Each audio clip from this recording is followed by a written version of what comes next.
Now, a familiar face is returning to politics. Former Liberal Party and United Australia Party member Craig Kelly has been tapped on the shoulder by Pauline Hanson to lead One Nation's federal re-election effort.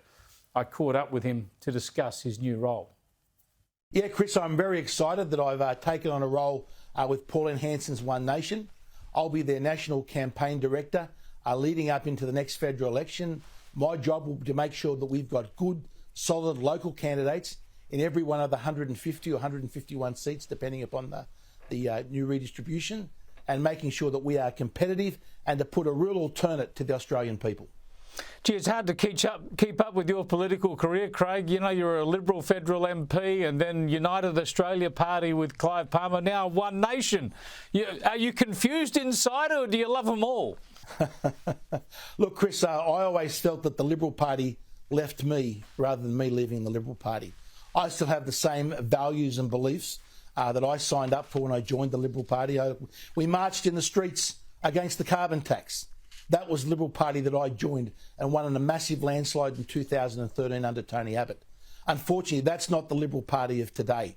They've abandoned the idea of opposing carbon taxes. They've actually signed up to net zero, exactly the same as the Labor Party has. Now, Pauline Hanson's One Nation, we oppose net zero. We think it's a nonsense. We think it hands a competitive advantage to China and does enormous damage to the wealth and prosperity of this nation.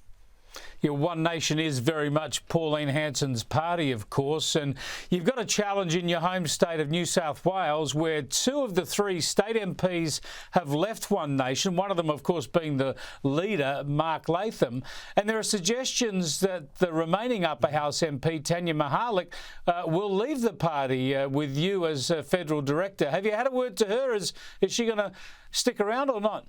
Yeah, look, Tanya's going to stick around. I've known Tanya. She was actually the Labor member for Bankstown.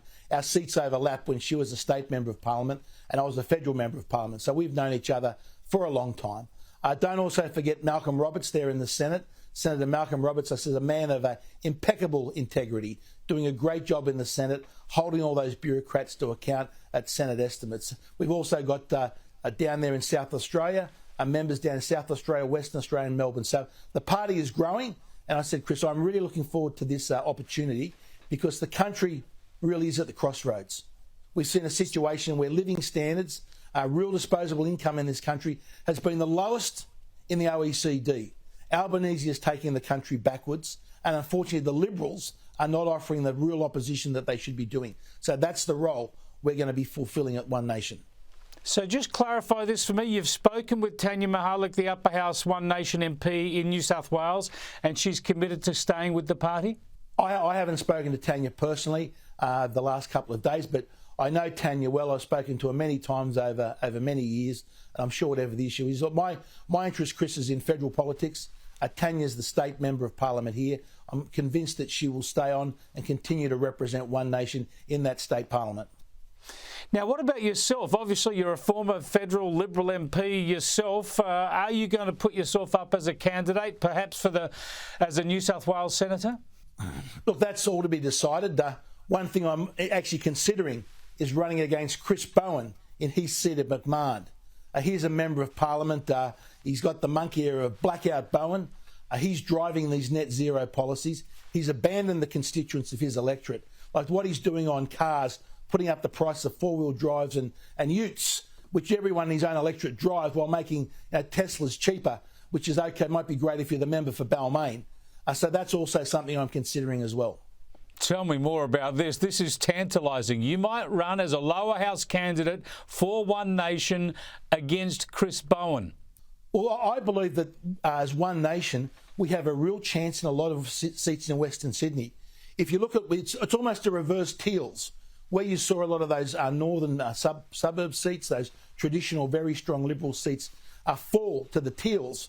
I believe the reverse is possible in southwest Sydney, especially where you've got the Labor Party abandoning what is their traditional constituency. You look at how they've been pushing up rents with record migration, housing prices. A lot of the policies of the Labor Party today no longer represent the working class of Western Sydney. Well, tell us you'll do it. Tell us you will run against Chris Bowen. Well, sir, I know it'd be exciting, but that's a bit of water to flow under the bridge. I said I've got to organise 150 seats, and Chris Bowen's seat will be one of them that we'll be looking for a very good candidate, which may even be myself. Well, it's a tantalising prospect. I tell you what, you'd get some barracking from us if you were to take on Chris Bowen. Thanks for joining us, Craig. I appreciate it. Thanks, Chris. Thanks again. Could he? Could Craig Kelly do a Dai Lee in McMahon? That'll be fascinating to watch.